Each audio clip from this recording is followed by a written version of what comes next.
ওকে,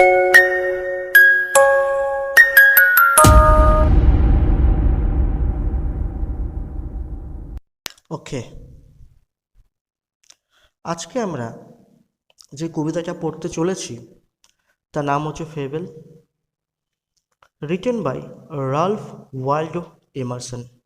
actually এখানে কবিতাটার নাম ফেবেল রাখা হয়েছে, কিন্তু অ্যাকচুয়ালি এই কবিতাটার নাম ফেবেল না, এই কবিতাটার পুরো নাম হচ্ছে মাউন্টেন ফেবেল। ফেবেল নামটা কেন করা হলো? ফেবেল বলতে আমরা কি বুঝি?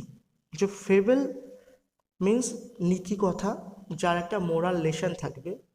Means fable always teaches a lesson.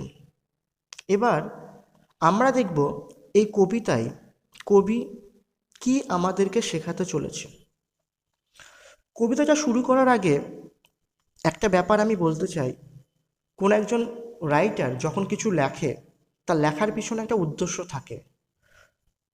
এবার আমরা যখন এই কবিতাটা গো থ্রু করব, অর্থাৎ পড়ব, তখন দেখব এই কবিতার অ্যাপারেন্ট মিনিংয়ে কবি কি বলছে, এবার ইনওয়ার্ড মিনিং বা ইনার মিনিংয়ের মাধ্যমে কবি কি আমাদেরকে বোঝাতে চাইছে। ডেফিনেটলি যখন কোনো রাইটার কিছু লেখে, তার লেখার পিছনে কিছু উদ্দেশ্য থাকে। এখানেও সেই উদ্দেশ্যটা আছে, সেটা আমরা এই কবিতাটা পড়ে আমরা জানার চেষ্টা করব। চলো তাহলে পড়া যাক। The mountain and the squirrel had a quarrel. একবার একটা পর্বত এবং একটা কাঠবিড়ালির মধ্যে কিউরেল হয়েছিল। কিউরেল মানে এখানে ঠিক ঝগড়া না, কিউরেল মানে এখানে ডিবেট, তর্ক।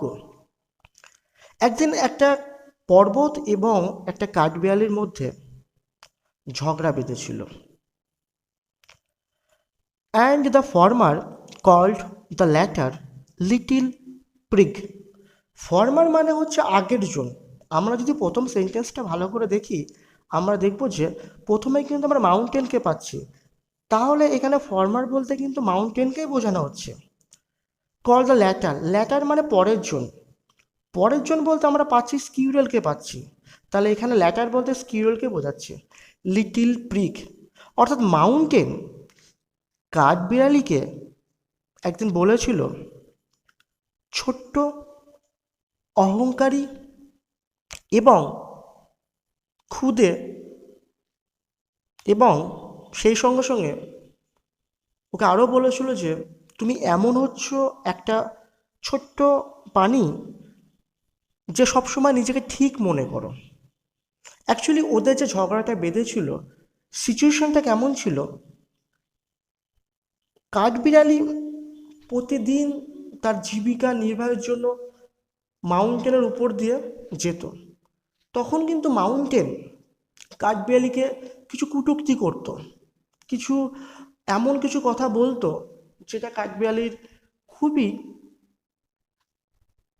রাগের কারণে দাঁড়াতো। দিনের পর দিন কিন্তু এটা চলতেই থাকে। তখন কাঠবিড়ালি ভাবছে এই মাউন্টেনকে কিছু শিক্ষা দিতে হবে, যেটা হচ্ছে এই কবিতার মেন উদ্দেশ্য, কিছু শিক্ষা দেওয়া, টু টিচ এ লেসন।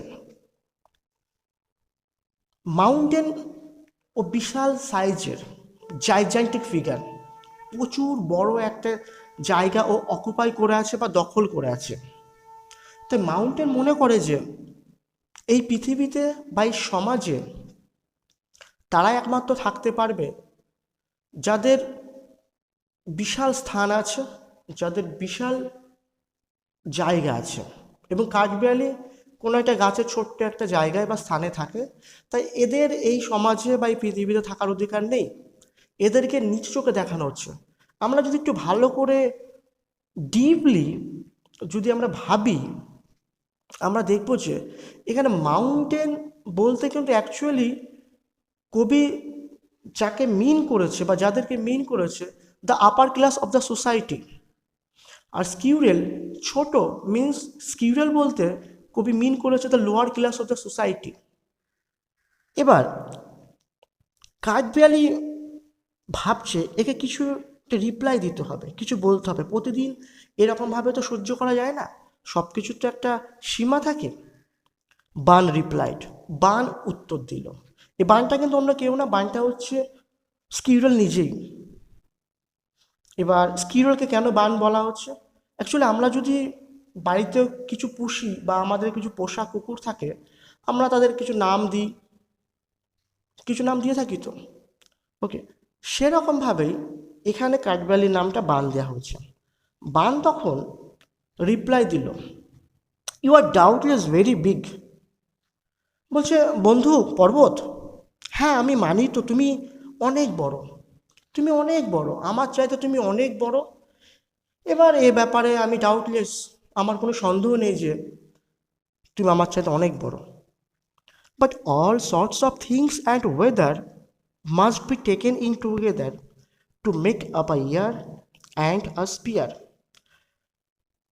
কিন্তু বন্ধু তোমাকে একটা কথা বলি, আচ্ছা এখানে একটা জিনিস মাথায় রাখার, সেটা হচ্ছে অল সর্টস অফ থিংস, এটা কানেক্টেড আছে হচ্ছে স্পিয়ারের সঙ্গে, আর যেটা ওয়েদার আছে এটা কানেক্টেড আছে ইয়ারের সঙ্গে। এবার কাঠবিড়ালি খুব সুন্দরভাবে পর্বতকে বোঝাচ্ছে, বন্ধু দেখো তুমি তো সবসময় নিজেকে নিয়ে গর্ববোধ করো, তুমি মনে করো যে তুমি বিশাল সাইজের, তুমি বিশাল জায়গা অধিকার করে আছো বলে পৃথিবীতে তোমারই থাকার অধিকার আছে, এবং আমি ছোট একটা জায়গায় থাকি বলে আমার পৃথিবীতে থাকার অধিকার নেই, এমন তুমি মনে করো। তোমার যে একটা ভুল ধারণা, সেটা আমি আজকে তোমাকে ক্লিয়ার করে দেবো। But all sorts of things and weather must be taken in together. Taken in together means একত্রিত করা, এক করা।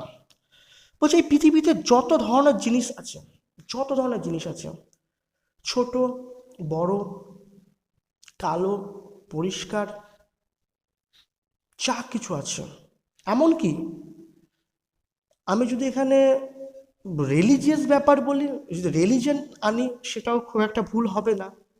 হিন্দু, মুসলিম, খ্রিশ্চিয়ান, যা কিছুই বলি না কেন, এই সমস্ত দেরকে নিয়েই কিন্তু পৃথিবী তৈরি হয়েছে, এই সমাজটা তৈরি হয়েছে। এমন কোথাও লেখা নেই যে এই সমাজে বা পৃথিবীতে যারা খুবই বড়লোক তারাই থাকতে পারবে, যারা গরিব তারা থাকতে পারবে না, এমন কিছু লেখা নেই।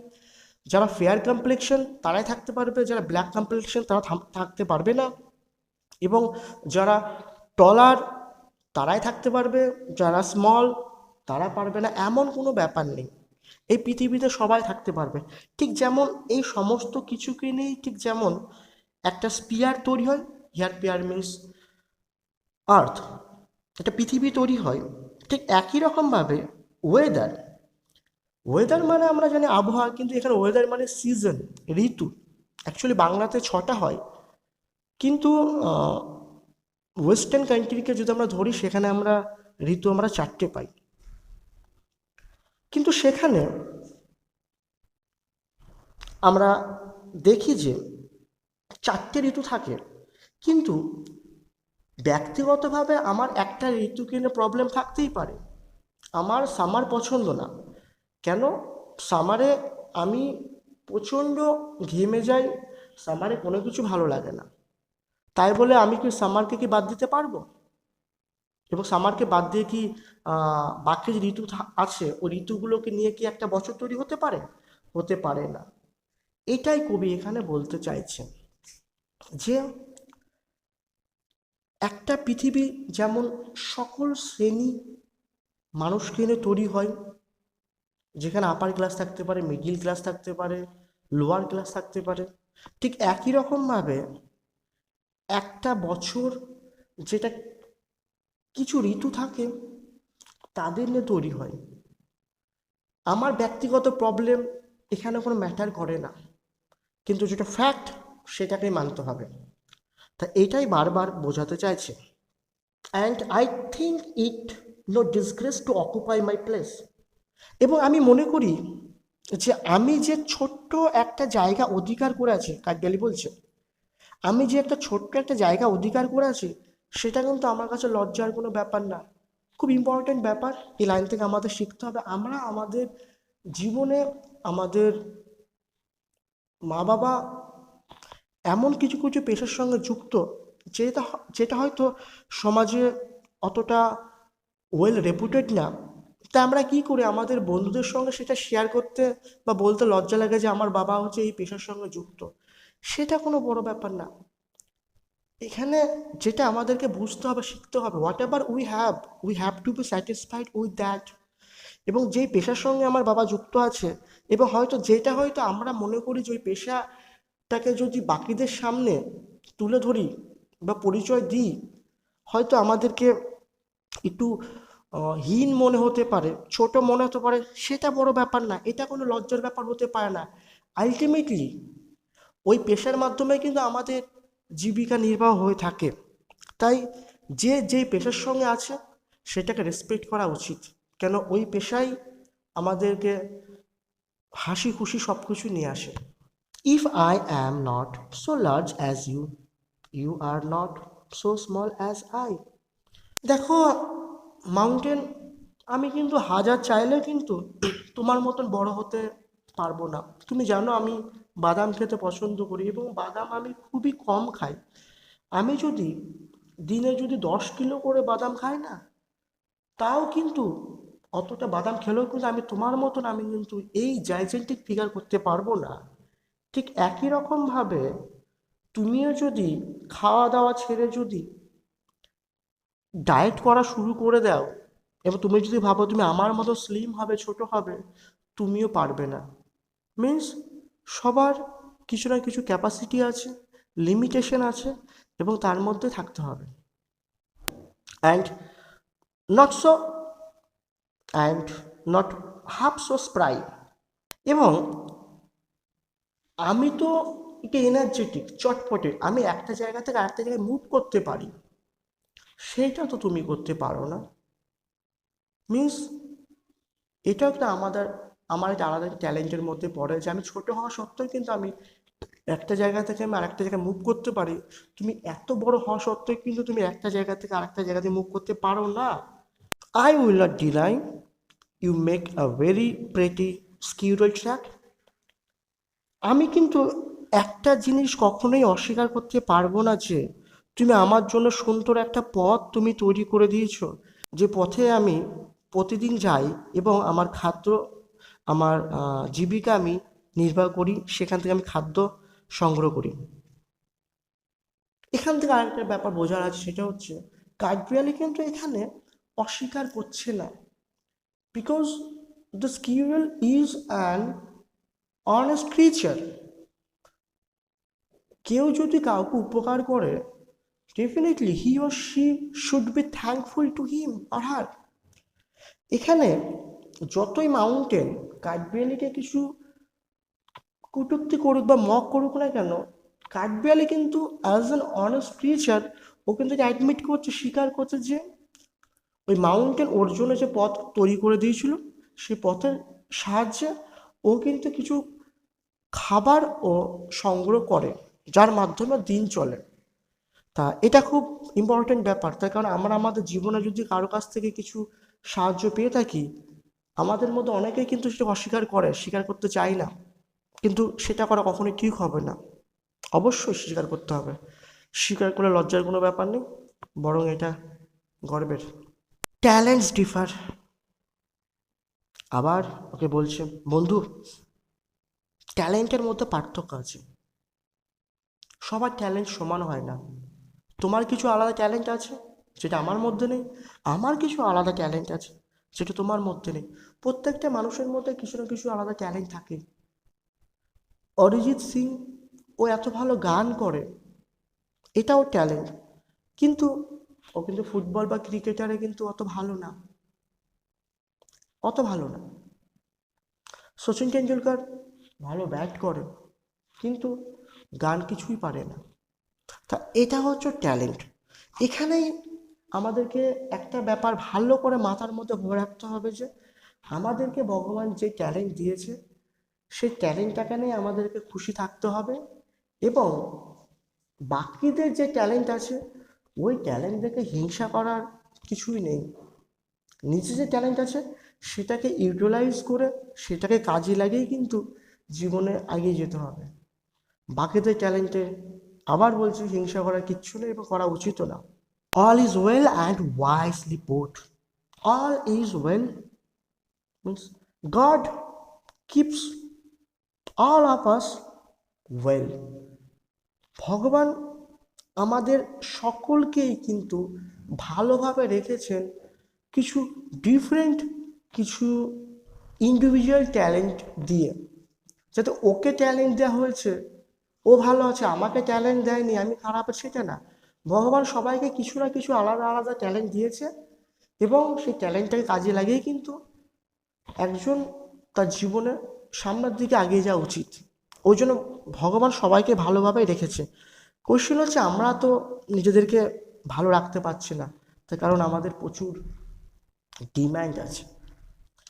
অ্যান্ড ওয়াইসলি পুট, তিনি যে এই কাজটা করেছে না, সবাইকে আলাদা আলাদাভাবে ট্যালেন্ট দিয়েছে, এটা কিন্তু খুবই ওয়াইসলি করেছে, খুবই বিচক্ষণতার সঙ্গে করেছে এবং তিনি এই ব্যাপারটাকে ব্যালেন্সড আকার রেখেছে। Wisely put means the god gives talent in a balanced way. কাউকে কিন্তু অসুখী করেনি ভগবান, যেটা কিছুক্ষণ আগে বললাম। অরিজিৎ সিং যদি সচিন টেন্ডুলকারের যদি ক্রিকেট পারফরমেন্স দেখে যদি হিংসা করে, হিংসা করার মতন ভগবান কিন্তু কিছুই করেনি। কেন? সচিনকে ক্রিকেটের দিক থেকে একটা আলাদা ট্যালেন্ট দিয়েছে, অরিজিৎ সিংকে কিন্তু তার সিঙ্গিংয়ের দিক থেকে আলাদা ট্যালেন্ট দিয়েছে। If I can not carry forest on my back, squirrel মাউন্টেনকে বলছে, দেখো বন্ধু, ঠিক যেমন আমি আমার পিঠের উপরে এই বিশাল বড় ফরেস্ট জঙ্গল আমি যেমন ক্যারি করতে পারবো না, বহন করতে পারবো না, neither can you crack a nut, তুমিও কিন্তু আমার মতো বাদাম ভেঙে খেতে পারবে না। মিনস আমি যে বাদাম ভেঙে খেতে পারি এটা আমার ট্যালেন্ট। তুমি তোমার পিঠের উপরে এত বড় একটা ফরেস্ট তুমি ক্যারি করছো, এটা হচ্ছে তোমার আলাদা ট্যালেন্ট।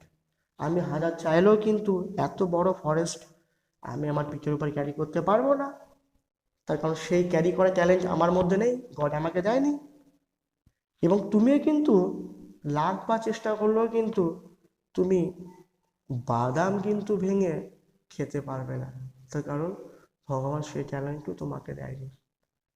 তো শেষে এটাই বলতে চাই, what ever the talents we have, in what position we are in right now, we should be satisfied with it and we shouldn't be jealous of others' success. That's it. Thank you. See you again on the next class. এই fable কবিতার সমস্ত notes এর link আমি আমার description বক্সে দিয়ে দিচ্ছি, সেখান থেকে তোমরা আমার ওয়েবসাইটে যেয়ে পেয়ে যাবে। If you really like this video, please subscribe the channel and press the bell icon to get more videos. Thank you.